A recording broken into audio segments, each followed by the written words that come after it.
عزیز طلباء و طالبات، السلام علیکم ورحمۃ اللہ وبرکاتہ۔ پیارے بچوں، جیسا کہ آپ جانتے ہیں کہ ہم ریویژن کر رہے ہیں، اور اس ریویژن میں ہمارے نصاب بہارستانی اردو کی 11ویں جماعت میں جو پہلا وہ ہے داستان حاتم کی سخاوت۔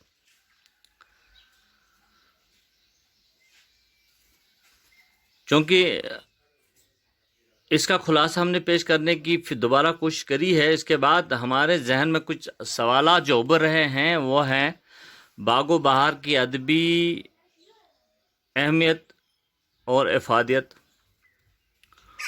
اور چونکہ باغ و بہار جو ہے وہ فورٹ ولیم کالج میں اس کا وہ لکھی گئی ہے، ترجمہ وہ اصل میں قصہ چاہت درویش کا ترجمہ ہوا ہے وہ، تو اس لیے فورٹ ولیم کالج نے اردو زبان و ادب کی ترقی کے لیے کیا کچھ کیا ہے، اس پر بھی آج ہم بات کرنے کی کوشش کریں گے۔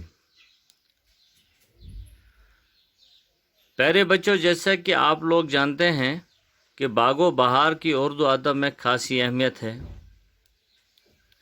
یہ قصہ ابتدائی دور کی نثر کا ایک اعلیٰ نمونہ ہے۔ اصل میں امیر خسرو کے فارسی قصے چہار درویش،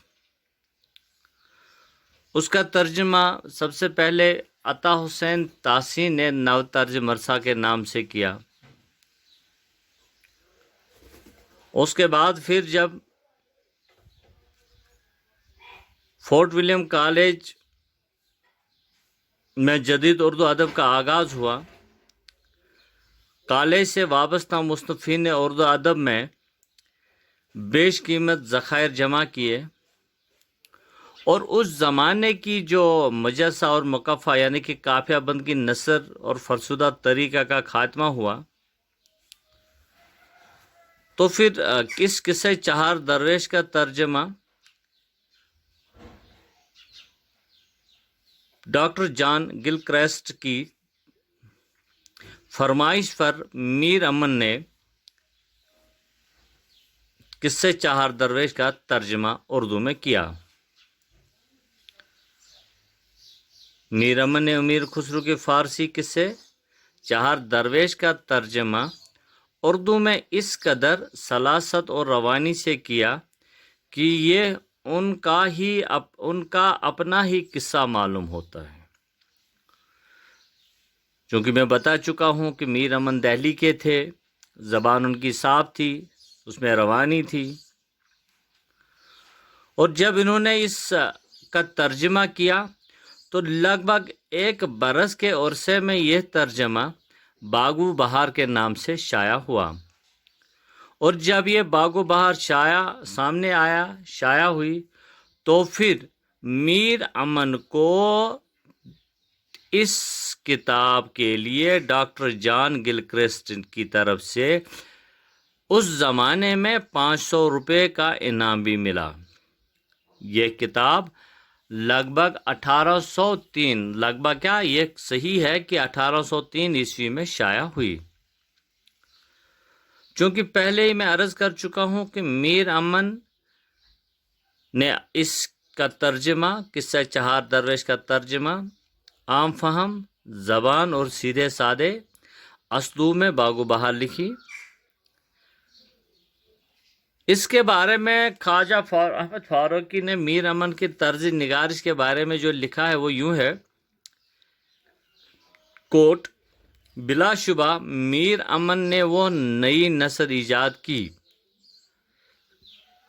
جس کے جملے آج مصر کی ڈلیاں اور شربت کے گھونٹ ہیں۔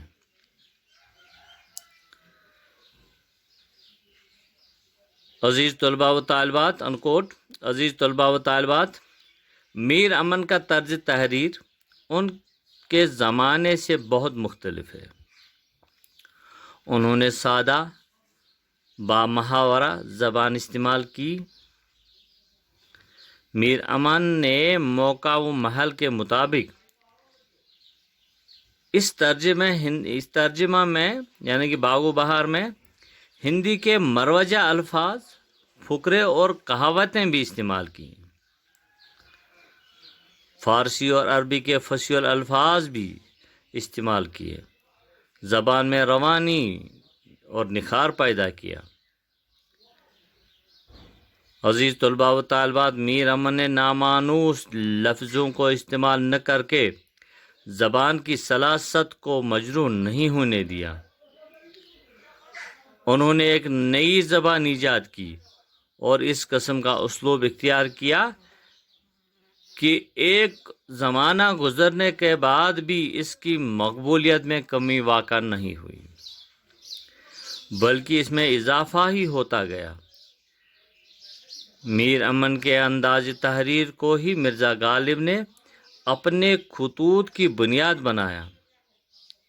حقیقت یہ ہے کہ سر سید احمد خان، مولانا محمد حسین آزاد، ماسٹر رام چندر، ڈپٹی نذیر احمد، مولوی چراغ علی جیسے مشاہیر نے میر امن کی نثر کو زندہ جاوید بنا دیا۔ میر امن کے استعمال شدہ کئی ایسے الفاظ ہیں جو اب تک متروک ہیں۔ الفاظ کا ترک و استعمال تو ہر زبان میں ہوتا رہتا ہے، لیکن یہ بات غور طلب ہے کہ میر امن کے متروک الفاظ ایسے ہیں کہ آج بھی ان کے پڑھنے میں وہی لطف محسوس ہوتا ہے اور جس سے اس عبارت کا حسن برقرار رہتا ہے۔ میر امن کی زبان جو ہے، جیسے کہ پہلے میں عرض کر چکا ہوں کہ میر امن کی زبان دانی جو ہے اور قدرت بیانی کا اس سے بڑھ کر اور کیا ثبوت ہو سکتا ہے کہ ان تمام باتوں سے باغ و بہار کی ادبی اہمیت اور افادیت واضح ہوتی ہے۔ عزیز طلباء و طالبات، باغ و بہار کی ادبی اہمیت اور افادیت پر مختصر سی بات، چونکہ جیسے کہ میں پہلے بھی عرض کر چکا ہوں کہ فورٹ ولیم کالج نے اردو زبان و ادب کی ترقی کے لیے کیا کچھ کیا ہے۔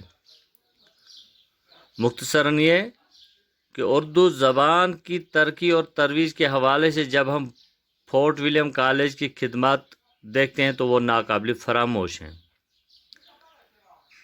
کالج کے قیام کے بعد ہی جدید اردو ادب کا آغاز ہوا۔